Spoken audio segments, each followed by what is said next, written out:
அனைவருக்கும் இனிய தமிழ் வணக்கம். மங்களம் பொங்கும் இந்த மார்கழி உற்சவத்தில் திருவெம்பாவை பாடல் 18.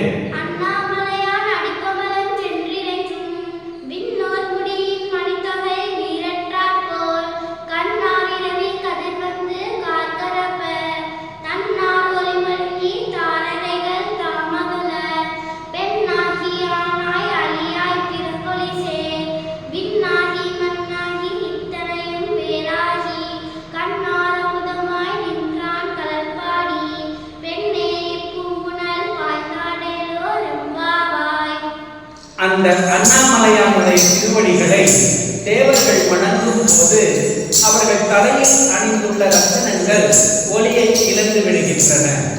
இந்த உலகம் முழுவதும் இருக்கக்கூடிய இருட்டை நீக்கக்கூடிய அந்த சூரியன் கூட இறைவனின் முன்னால் தன் பிரகாசத்தை இழந்து விடுகின்றான். குளிர்ந்த நட்சத்திரங்கள் கூட தம்முடைய ஒளியை இழந்து விடுகின்றன. அத்தகைய ஞான பிழம்பாய் விளங்குபவன் அவனே ஆணாகவும் பெண்ணாகவும் இரண்டும் கலந்த அர்த்தநாரியாகவும் விளங்கி மற்றவர்களில் இருந்து வேறுபட்டு இருக்கின்றான்.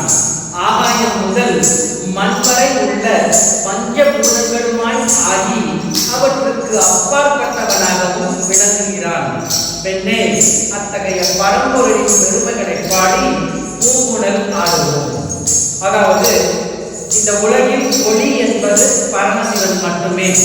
அவனை தவிர பிரகாசம் தருபவை இந்த உலகில் வேறு எதுவும் கிடையாது. ஆகவே ஒளி பொருந்தி அந்த இறைவனை வணங்குவோம் என்பது இப்பாடலின் பொருள். நன்றி.